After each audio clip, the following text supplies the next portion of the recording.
ಸ್ನೇಹಿತರೊಂದಿಗೆ ಅಸ್ಸಾನ್ನ ಪುಣ್ಯಕ್ಷೇತ್ರ ಸಂದರ್ಶನಕ್ಕೆ ತೆರಳಿದ್ದ ಕಾಪು ನಿವಾಸಿ ಅಶೋಕಾಚಾರ್ಯ ದಿಢೀರ್ ಆಗಿ ಅನಾರೋಗ್ಯದಿಂದ ಚಿಕಿತ್ಸೆ ಫಲಕಾರಿಯಾಗದೆ ಸಾವನ್ನಪ್ಪಿದ ಘಟನೆ ಫೆಬ್ರವರಿ 15ರಂದು ಅಸ್ಸಾನ್ನ ಗುವಾಹಟಿಯಲ್ಲಿ ನಡೆದಿದೆ.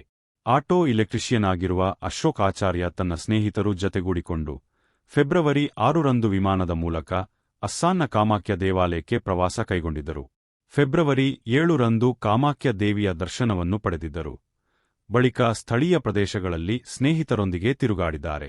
ಫೆಬ್ರವರಿ 8ರಂದು ಹಿಂತಿರುಗಲು ವಿಮಾನ ಪ್ರಯಾಣಕ್ಕೆ ಸಿದ್ಧರಾಗಿದ್ದು, ಬೆಳಿಗ್ಗೆ ಸ್ನಾನ ಮುಗಿಸಿ ಹೊರಬಂದಿದ್ದ ಅವರಿಗೆ ರಕ್ತದೊತ್ತಡ ಉಂಟಾಗಿ ತಲೆ ತಿರುಗಿ ಬಿದ್ದಿದ್ದರು.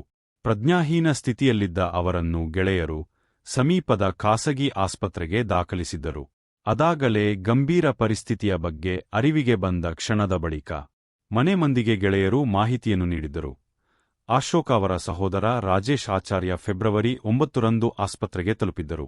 ಗಂಭೀರ ಸ್ಥಿತಿಯಲ್ಲಿ ಇಂಟೆನ್ಸಿವ್ ಕೇರ್ ಯೂನಿಟ್ನಲ್ಲಿ ನಿರಂತರ 8 ದಿನಗಳ ಜೀವನ್ಮರಣ ಹೋರಾಟದಲ್ಲಿ ಚಿಕಿತ್ಸೆಗೆ ಸ್ಪಂದಿಸಿದ ಅಶೋಕ್ ಆಚಾರ್ಯ ಫೆಬ್ರವರಿ 15ರಂದು ಮೃತಪಟ್ಟಿರುತ್ತಾರೆ.